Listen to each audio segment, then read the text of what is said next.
गाळुछि ढू ढू वर्षा बड़दाण्डरे किए एही महिला सिंहद्वार आगरे लंब होई शोइछंती। एते वर्षारे एमिति काहीकि करूछंती?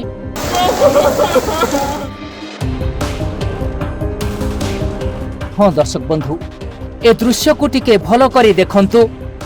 चकचक बिजुली सांगकु घड़घड़ी रे कान फाटी जाउछि आउ आकाशरु गळुछि अनर्गल वर्षा। पाखरे केही जणे हेले भी दिसु नाहांती। प्रबल वर्षारे लोके बाहरकु बाहरिबा एक प्रकार असंभव होई पड़िछि।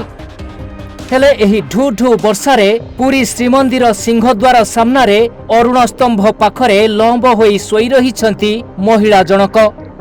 ए दृश्य देखि जे केही भी विचलित होइजिबा स्वाभाविक। हेले महिला को किछि समय लक्ष्य कला परे जଣା पड़िला कि से सोई नाहांती, बरं दंड प्रणाम करी करी महाप्रभुंक पाखकु आसुछंती।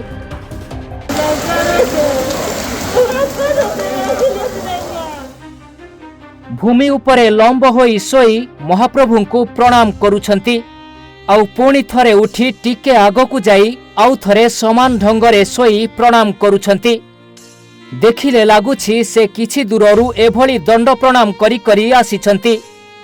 आउ भल करी लक्ष्य कले जଣା पड़ुछि कि वर्षारे केवल देह तांकर भिजी नाही, बरं तांकर आखि लुहरे भिजी जाइछि।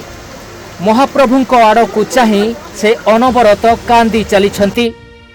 देहरे तांकर बल नथिबा परि लागुछि। हेले केउ एक अजଣା दुख हुएत तांको भितरु भांगी देइछि, जोंथिपाई ए अनर्गल वर्षारे भी से कोटी ओडियांक प्राणर ठाकुर महाप्रभु श्री जगन्नाथंक पाखकु टाणी होई आसिछंती।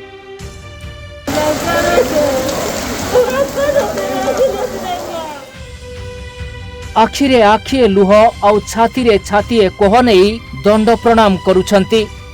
कांदी कांदी भूमि उपरे सोई सोई आगे जाउछंती महाप्रभुंक आड़कु। महिलांकु देखिले लुह कोह आउ भक्ति भावर एक मिश्रित अनुभव स्पष्ट बारी होई पड़ुछि। बड़ी भोररु प्रबल वर्षा हेउथिबा बेले महिला भक्त जनक निजर दुख जणाइबा पई दंड प्रणाम करी श्रीमंदिर रे पहुंचिछंती। तांकर भक्ति भाव आगरे हार मानिछि ए प्रचंड वर्षा। महाप्रभुंक आड़कु लुह भरा आखिरे चाहि दुख जणाउछंती महिला भक्त जनक। प्रबल वर्षारे अन्य माने बाहर को बाहरु नथिबा बेले महिला जनक किंतु वर्षारे भिजी भिजी सिंहद्वार पाखरे पहुंचिबा परे तांको एभली अवस्थारे देखि उपस्थित सेवायत माने भी चकित होई जाइछंती। आउ जणे सेवायत तांको जाउली बेतकु महिलांक मुंडकु छुआई देई मने मने आशीर्वाद देउछंती। भगवान को पाई मनरे भक्ति थिले जे कौनसी प्रतिकूल परिस्थिति भी भक्तंकु अटकाई परिबनी एही दृश्य तार प्रमाण देउछि। महाप्रभुंक कृपा थिले समस्त बाधा विघ्न को अति सहजरे एड़ाई देई हेबो बोली एही महिला भक्त जनक भी प्रमाण करि दैछंती।